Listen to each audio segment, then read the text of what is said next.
Hello my dear student and my friends, Amitabh education hub में आपका स्वागत है।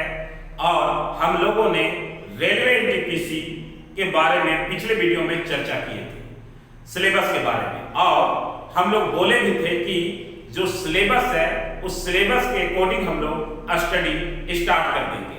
तो चलिए आज पॉलिटी, ठीक है, पॉलिटी विषय का सब्जेक्ट पॉलिटी से क्वेश्चन लेकर आए। कम से कम 10 क्वेश्चन तो डिस्कस करेंगे जो एग्जाम में पूछने की अधिक संभावना होगी, वे क्वेश्चन। उसमें से पहला क्वेश्चन है कि भारत के संविधान के तहत अल्पसंख्यकों के हितों का संरक्षण किस अनुच्छेद के अंतर्गत आता है। तो इससे पहले आपको जानना होगा कि अल्पसंख्यक क्या है। अल्पसंख्यक जिनकी संख्या कम हो, समाज में जिनकी संख्या कम हो, ठीक है, वो अल्पसंख्यक है। समझ रहे हैं ना। देश में, जैसे देश में मुसलमानों की संख्या कम है तो ये अल्पसंख्यक होगी। तो देश जो है इनके हितों का संरक्षण करेंगे, इनके विकास के लिए बाधित होने वाले समस्याओं को दूर करेंगे। राज्य के अंतर्गत, ठीक है, राज्य के अंतर्गत भी बहुत सारे। तो ये जो है, माने किसी राज्य में हिंदुओं की संख्या कम है, मुसलमानों की संख्या अधिक है, तो वहां पे हिंदू अल्पसंख्यक होगी। ये मत समझिएगा कि केवल मुस्लिम, ईसाई, बौद्ध यही अल्पसंख्यक है, नहीं। कहीं उसकी स्थान राज्य के अनुसार किस राज्य में किनकी जनसंख्या अधिक है तो उसके अनुसार वो अल्पसंख्यक होंगे। तो अल्पसंख्यक अपने हितों के संरक्षण के लिए कहां पे जाएंगे, किस अनुच्छेद में, तो अनुच्छेद 29 में। तो ये हो गया इसका पहला एक क्वेश्चन हो गया आपका, ठीक है, जोड़ते रहिएगा। अब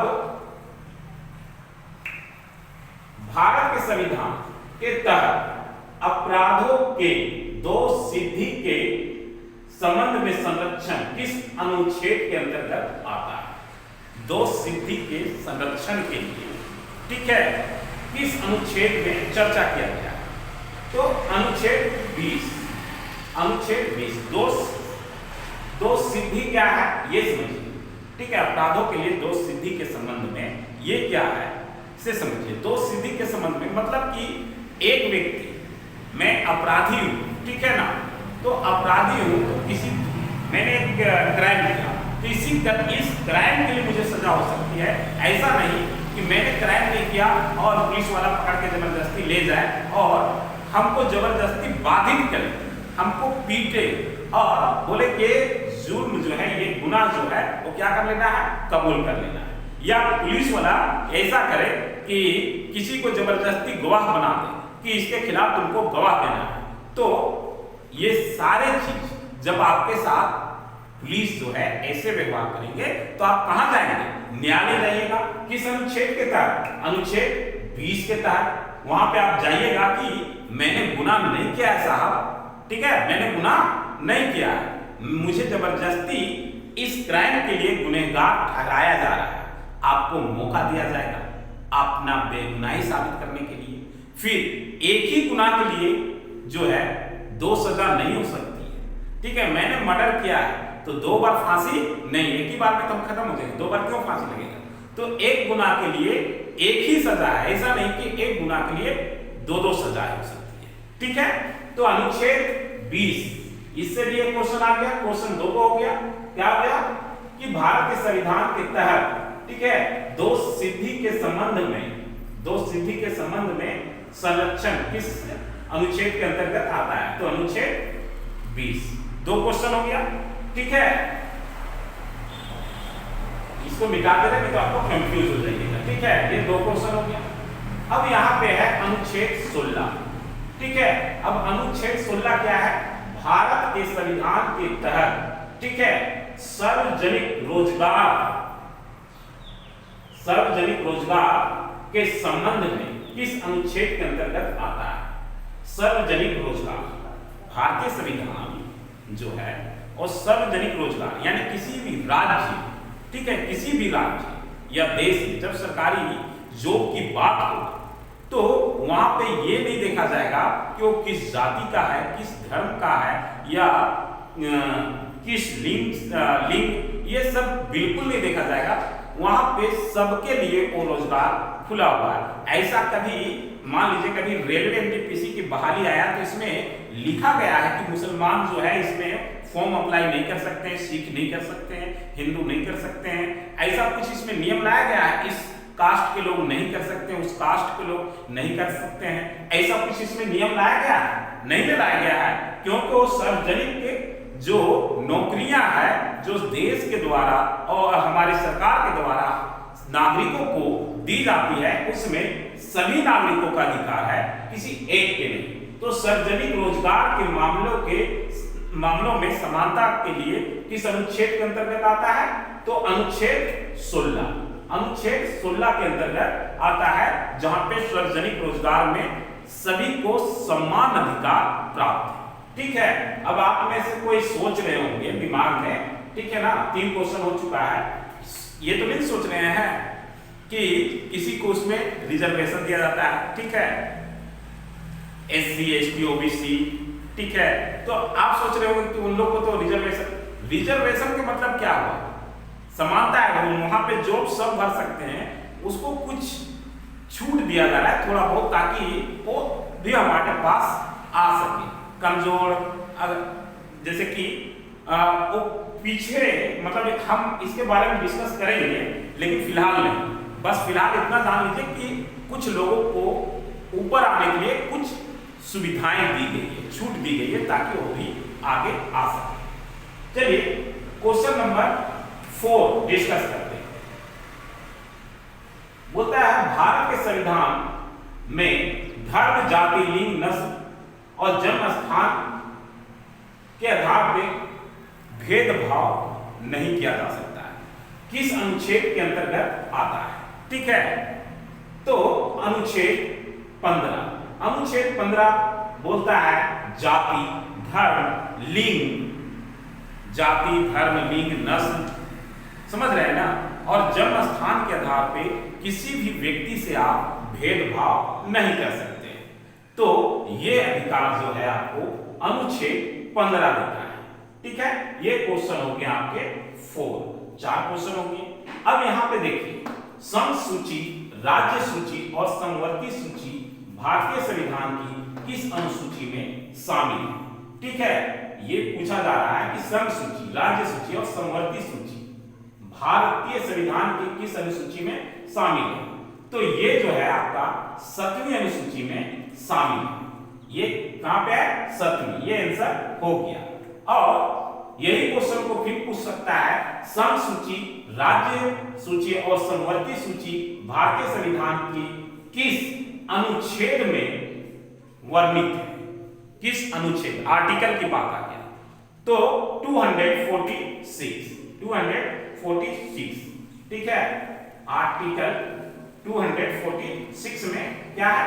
वर्णित है। अनुच्छेद 246 में वर्णित है, जहां पे इनके बीच में, ये तीनों सूचियों के बीच में जो है वो कार्य को विभाजित किया गया है।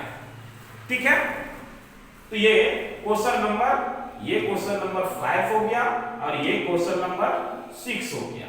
ठीक है, अब इसी में क्वेश्चन आ सकता है, आगे पूछ सकता है, ठीक है, कि भारत के संविधान में दल विरोधी कानून किस अनुसूची के अंतर्गत शामिल किया गया है? दल बदल विरोधी कानून। ठीक है, तो अनुसूची 10 जो है ये आपका ये क्वेश्चन नंबर 7 हो गया। ठीक है, दल बदल विरोधी कानून।